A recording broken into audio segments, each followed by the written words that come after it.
আমি আল্লাহ পাক মৌত ঘোষণা করেছি, বলে হায়াতা তার কতদিন জীবন দিয়েছি, লিয়াবলুয়াকুম আইয়ুকুম আহসানু আমালা। বলে আমি আল্লাহ আমার কাছে ফিরে আসতে হবে, আসার পর আমি রূপ দেখবো না, গঠন দেখবো না, চেহারা দেখবো না, লম্বা কি দেখে, কালো কি ফর্সা, নাম কি পুরুষ, আমি এইসব কিছু দেখবো না। আমি কি দেখবো? বলে হায়াতা লিয়াবলুয়াকুম আইয়ুকুম আহসানু আমালা, আমি উত্তম আমল দেখতে চাই। তাই কেন বলার উদ্দেশ্য, আমরা প্রত্যেকে ভালো নেক আমল করার চেষ্টা করব, আর বেশি বেশি আমরা দান সাদকা করব, আমরা নিজেরা কোরআন তেলাওয়াত করব, আমরা যা হয়ে গেছি আমাদের ছেলে মেয়েদের হাদিস মাওলানা মুফতি মুহাদ্দিস করার চেষ্টা করব। কেননা আল্লাহর নবী বলেন, আল্লাহ পাক আল্লাহ তাআলা কিয়ামতের দিন, কিয়ামতের মাঝখানে তোমার কবরে তুমি কোন ধর্ম করেছো, তুমি কি কাকে ভোট দিয়েছো, এসব হিসাব নেবে না, তুমি কি খেয়েছো এসব হিসাব নেবে না। কবরে গেলে মুনকার নাকি সর্বপ্রথম প্রশ্ন করবে, রবের পরিচয় দাও, ধর্মের পরিচয় দাও, রাহমাতাল লিল আলামিনের পরিচয় দাও। সব আরবিতে হবে, আপনি উত্তর কি করতে হবে? আপনি যেটা পৃথিবীর জমিনে না কোরআন তেলাওয়াত করে। যারা স্বামী আছো তাদেরকে ভালো করে বলে যায়, যারা স্বামী আছো তাদের স্ত্রীকে সর্বপ্রথম যখন বাড়ি যাবে সালাম দিয়ে আহ্বান করবে, সালামুন কাওলান কালাম। কেউ যদি না সালাম দেয় আল্লাহ রহমত ভালোবাসা বাড়ি যাবে, সুবহানাল্লাহ। এই ঘটনা বলে আমি শেষ করে দেবো। চলুন, সালাম দেওয়ার ফজিলতটা কেন শুনেনি। সালাম দেওয়া সুন্নাত, উত্তর দেওয়া ওয়াজিব। হযরত আলী রাদিয়াল্লাহু তাআলা আনহু যখন রাস্তায় যেতেন, আবু বকরকে যখন দেখতেন আগে সালাম করতেন। একদিন দেখতে পাই যে আলী দাঁড়িয়ে আছে, আবু বকর আসছে, কিন্তু আলী আর সালাম দিলেন না। আবু বকর মনে মনে করে যে আলী যেহেতু প্রতিদিন আমাকে সালাম দেয়, আজ কেন সালাম দেন না, আমি আর দেরি করবো কেন, আমি সালাম দিয়ে দিই। আবু বকর সালাম দিল, আসসালামু আলাইকুম। আলী উত্তর দিল, ওয়া আলাইকুম আসসালাম ওয়া রাহমাতুল্লাহ।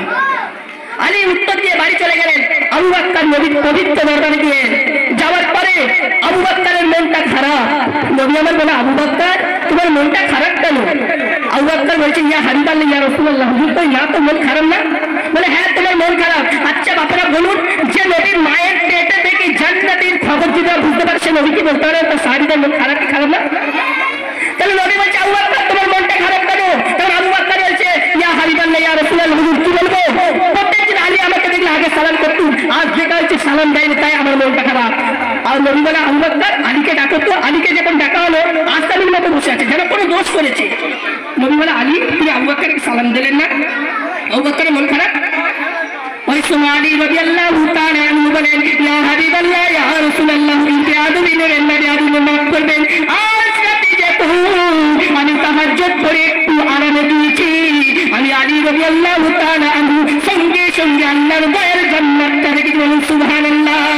বলে হুজুর গো, শুধু জান্নাত দেখি না, আমি আলী ওই জান্নাতের মধ্যে প্রবেশ করেছি, আর ওই জান্নাতের মধ্যে প্রবেশ করে দেখতে পাই জান্নাতের মধ্যে একটা চেয়ার আছে, আর চেয়ারের মধ্যে বিরাট বড় একটা সিংহাসন আছে, আর এই সিংহাসনের গায়ে লেখা আছে, যারা পৃথিবীতে আগে আগে সালাম দিবি তা ওই সিংহাসনের মালিক তারা হয়ে যাবে, সুবহানাল্লাহ।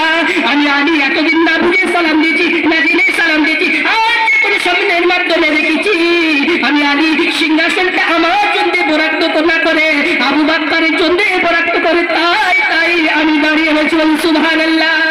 নবী সাহাবীদের ঘটনা, তারা চাইতো অপরকে দিতে, আর আমরা কি, আমরা নবীর দিবা না, নিজের ভাইকে দেবো না, আমরা নিজেরা দেওয়ার জন্য আত্মাগ করি। তাহলে আমরা একে অপরকে সালাম দেবো, সালাম দিলে আল্লাহ রহমত ভালোবাসা বাড়বে।